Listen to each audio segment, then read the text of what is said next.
మోకాళ్ళ అరుగుదలకు ఆపరేషన్ లేకుండా పీఆర్పీతోనే నయం చేస్తామని చెప్పి రీసెంట్గా బాగా ట్రెండ్ అవుతుంది సార్. అయితే దీని గురించి మీరేం చెప్తారు?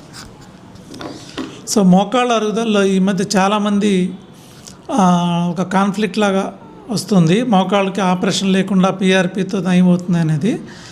అది మనం మోకాళ్ళ ఆపరేషన్ ఎప్పుడు చేస్తామంటే మోకాళ్ళు పూర్తిగా అరిగిపోయి ఒక 3వ స్టేజ్ 4వ స్టేజ్ అరిగిపోయి మోకాళ్ళు బెండ్ వచ్చినప్పుడు మాత్రమే ఆపరేషన్ అడ్వైజ్ చేస్తాం. అలాంటి వాళ్ళల్లో అంటే మోకాళ్ళు పూర్తిగా అరిగి బెండ్ వచ్చినప్పుడు మందులు ఇంజక్షన్లు ఏవి పనిచేయవు, ఈవెన్ పీఆర్పీ కూడా పనిచేయదు. వాళ్ళకి ఖచ్చితంగా ఆపరేషన్ అవసరం పడుతుంది. కానీ ఎవరికైనా 1వ స్టేజ్ 2వ స్టేజ్లో మోకాళ్ళ నొప్పులకి సర్జరీ అడ్వైజ్ చేసినప్పుడు అలాంటి వాళ్ళల్లో పీఆర్పీ అనేది మందులు ఎక్సర్సైజ్ థెరపీ ఉపయోగపడుతుంది. కానీ ఇక్కడ ప్రాబ్లం ఏమొస్తుందంటే జనాలు మనం ఒక యాడ్ ఇవ్వడం అది రాంగ్. సో ఆపరేషన్ లేకుండా మోకాళ్ళ నొప్పులు తగ్గిస్తాం అనేది రాంగ్. అంటే ఈ స్టేజ్ని బట్టి ఉంటుంది. మోకాళ్ళ అరుగుదల 4 స్టేజ్లు ఉంటుంది. ఫస్ట్ స్టేజ్ 2nd స్టేజ్ వరకు చాలా వరకు లైఫ్ స్టైల్ మాడిఫై చేసుకొని మందులకి తగ్గకుంటే పీఆర్పీ ఇంజక్షను జిగురు ఇంజక్షన్ ఇస్తే కొంత ఉపయోగపడుతుంది. అలా కాకుండా సపోజ్ మోకాళ్ళ నొప్పులతో ఎక్కువ కాలం బాధపడి మోకాళ్ళు పూర్తిగా బెండ్ వచ్చేసి బాగా సౌండ్లు వస్తా నడవలేని పరిస్థితి వాళ్ళకి ఆపరేషన్ అనేది ఒక బూన్ లాంటిది. ఎందుకంటే మోకాళ్ళ operation most successful surgery.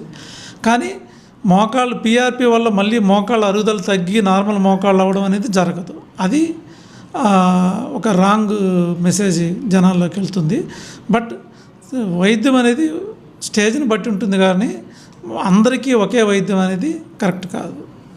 Compulsory operation అనేది అవసరం లేదు, ఎక్కువ స్టేజ్ని బట్టి అవసరం అవుతుంది ఆపరేషన్ అనేది. సో వన్స్ మన ఒంట్లో నుంచి దేవుడిచ్చిన కాళ్ళు పోయినాయి అంటే మళ్ళీ తిరిగి వచ్చే సమస్య లేదంటారు. నార్మల్ ఏజింగ్ అరుగుదల అనేది న్యాచురల్ ప్రాసెస్.